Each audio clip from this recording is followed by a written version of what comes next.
भारतीय समाज में क्या हो रही है, कोई किसके साथ भाग रही है, कोई किसके साथ जा रही है। इन सब का मूल कारण है संस्कारों का अभाव। अगर हमारे संस्कार अच्छे होंगे, अगर हमारे संस्कार सही होंगे, तो हमारा पुत्र या पुत्री लव मैरिज नहीं कर सकता। और हकीकत में 99% जो भी लड़की और लड़के का प्यार अफेयर होता है, चाहे वो लड़के का हो या लड़की का, माता पिता को पता ही होता है, पर फिर भी उसको नजरअंदाज कर देते हैं। और जब वो भाग जाती है या भाग जाता है, फिर क्या करते हैं, फिर हमारा साहब कोई ऐसा मंत्र बता दो ना, ऐसा हो गया। अरे पहले से ही आपको अपने बच्चों के अंदर क्या डालना चाहिए, संस्कार डालना चाहिए, क्योंकि ये वर्तमान की परिस्थिति एक ऐसी परिस्थिति है कि इस परिस्थिति के अंदर आज हम देखते हैं हमारे युवा लोग तो है फैशन में, और युवती है फैशन में, और पूरा परिवार टेंशन में। क्योंकि अगर एक फैशन में होगा, एक फैशन में होगा, तो परिवार तो टेंशन में होने ही वाला है। इसलिए निवेदन करना चाहूंगी कि हम हमारे बच्चों को संस्कार दें, पाठशाला भेजें, क्योंकि स्कूल भेजने के लिए, कराटा क्लास भेजने के लिए, भरतनाट्यम के लिए, डांस क्लास के लिए, हर जगह हम हमारे बच्चों को भेजने के लिए वक्त है। अगर पाठशाला का दे दे तो वर्षा टाइम भी नहीं मिलेगी, पूरा दिन खूब टाइम है, डॉक्टर ने थोड़ा भी टाइम इसको नहीं किधर भेजा, क्या कहते हो। जब धर्म की बात आती है तब हम क्या कर देते हैं। मैं धन्यवाद दूंगी धारावी वालों को, क्योंकि यहाँ पर तो बड़ी सुंदर सी क्या चल रही है, बच्चों की पाठशाला चल रही है। पर मेरी इच्छा है कि धारावी में सब अच्छा हो गया, बड़े बड़े कार्यक्रम भी हो गए, बड़े बड़े चातुर्मास भी हो गए, अगर कोई एक दीक्षा का तो भेजा है, कोई एक बेटे और बेटी को जिन शासन के लिए समर्पित कर दे, तो सचमुच में धारावी का नाम और क्या हो जाए, रोशन है, पर और क्या हो जाए, रोशन हो जाए। तो बात चल रही थी उस की बाई की कि जिसके घर आंगन के अंदर एक नन्हा लल्ला जिसने जन्म लिया, और माता पिता के ऐसे संस्कार और उस संस्कारों से प्रेरित होकर उस बालक के अंदर बचपन से ही धर्म के प्रति विशेष लगाव, और उसके बाद उस बच्चे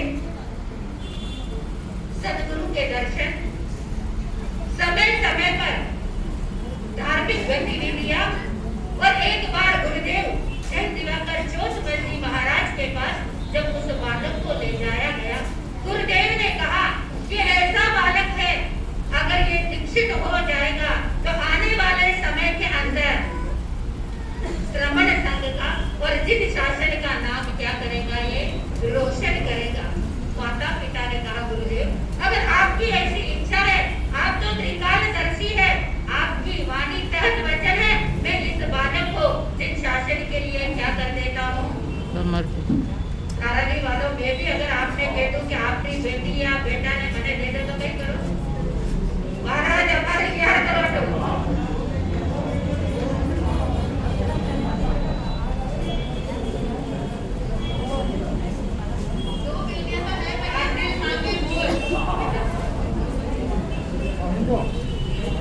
तेरे की दो बेटे हैं कि हमारे कमल प्रज्ञा जी और सौरभ प्रज्ञा जी की हैं,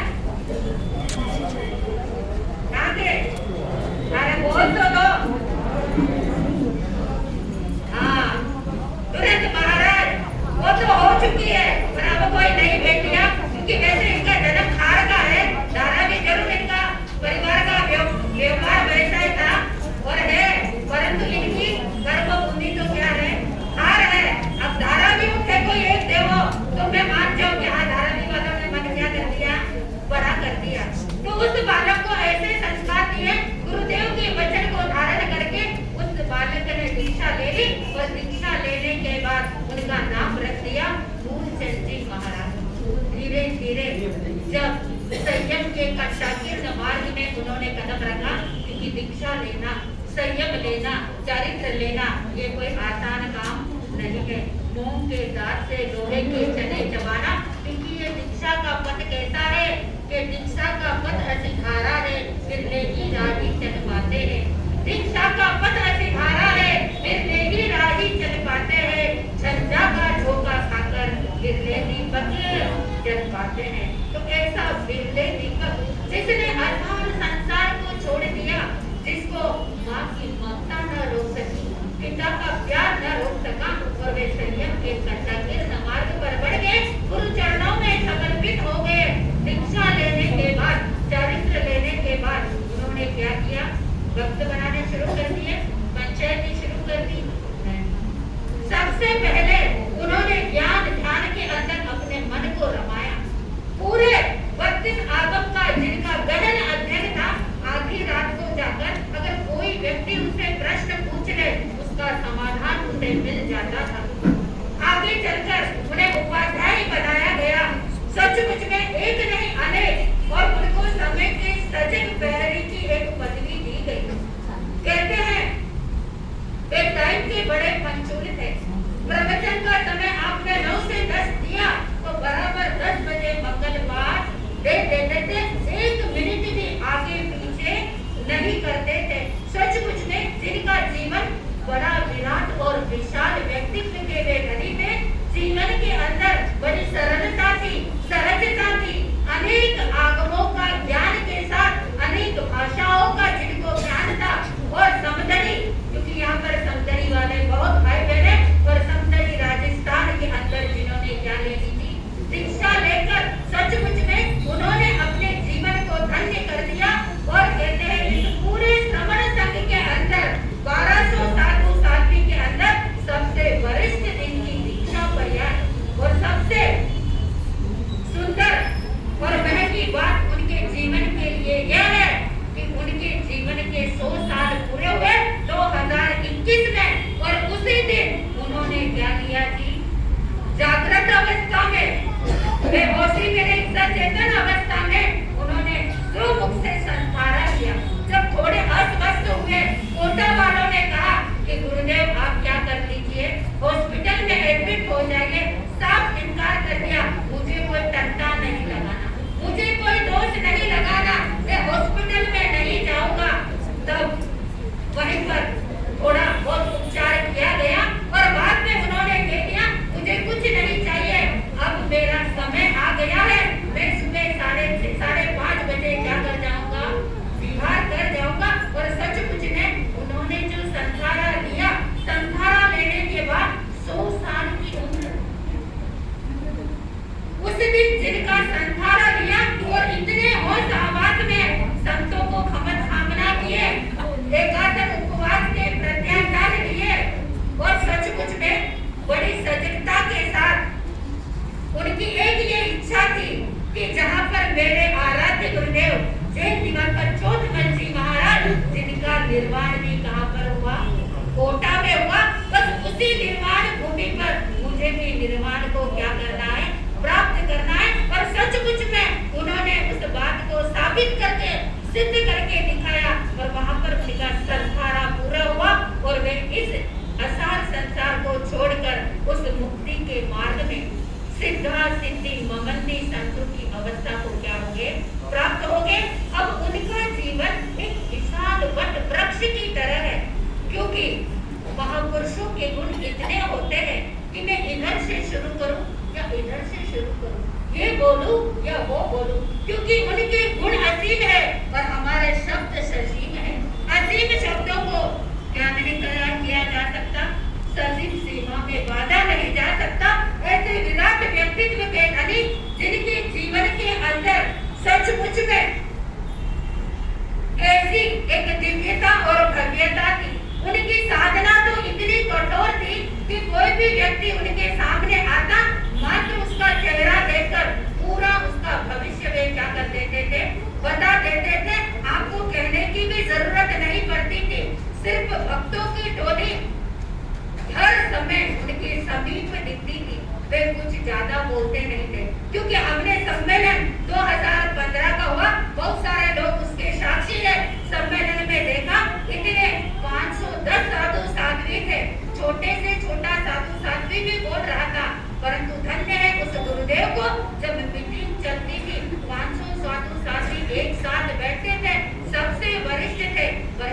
लफ्ज मुंह से नहीं बोलते थे। शुरुआत में नौकार मंत्र, मंगलाचरण और अंतिम में वे देते थे मंगलवार। उसके अलावा कुछ नहीं। हम सब कहते थे, आचार्य शिवपुरी जी भी कहते थे, हमारे महामंत्री सौभाग्यपुरी जी भी कहते थे, अरे उपाध्याय जी आप तो कुछ बोलो। बोले नहीं आप सब बोलो, मैं कुछ बोलूंगा। सचमुच में जहाँ पर 500 व्यक्ति आपस में बात करते हैं, वह चुप्पी साध कर बैठना ये बहुत बड़ी बात है। चुप कोई नहीं रह सकता है। तो सचमुच में वैसे गुरुदेव जिनके बारे में मैं क्या कहूँ, वे लोगों को देखकर वे बता देते थे। मालेगांव के अंदर भागचंद जी लोढ़ा के घर पर गुरुदेव गोचरी पधारे तो महिला रो रही थी। गुरुदेव ने बोला, अरे रो क्यों रहे हो, मुझे पता है तुम। हालांकि गुरुदेव को उस महिला ने, भागचंद जी लोढ़ा की मिसेस ने कुछ नहीं बताया, खाली रोने लगे। गुरुदेव ने कहा, क्यों चिंता करती है, क्यों फिक्र करती है, तेरे को यही चिंता है ना कि तेरे को पोता चाहिए। जा आज से 9वें महीने तेरे घर में पोता आ जाएगा। देखिए कैसी गजब की साधना। बस एक काम करना, तेरे घर के अंदर एक उल्टा स्वस्तिक है, क्योंकि उल्टा स्वस्तिक घर के अंदर रहता है तो बड़ा अशुभ होता है। उल्टा स्वस्तिक है, उस स्वस्तिक को क्या कर देना, तू ठीक कर देना, उसे मिटा देना। तेरे घर पर क्या हो जाएगा, पोता हो जाएगा। अब भागचंद जी के घर वाले जैसे ही गुरुदेव तो साधक में पधार गए, पूरा घर ढूंढने लगे, पर कहीं पर भी उन्हें उल्टा स्वस्तिक नहीं मिला।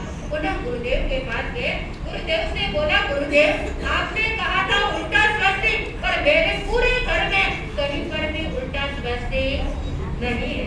तब गुरुदेव ने कहा, अरे बोलिया क्यों डरे है, क्यों टेंशन ले रहे, जा थारा घरे जा, थारा जो धन की तिजोरी है, ये तिजोरी ना पीछे थारो उल्टो स्वस्तिक है, उन्हें मिटा दे, थारे लीला लेर बेटी।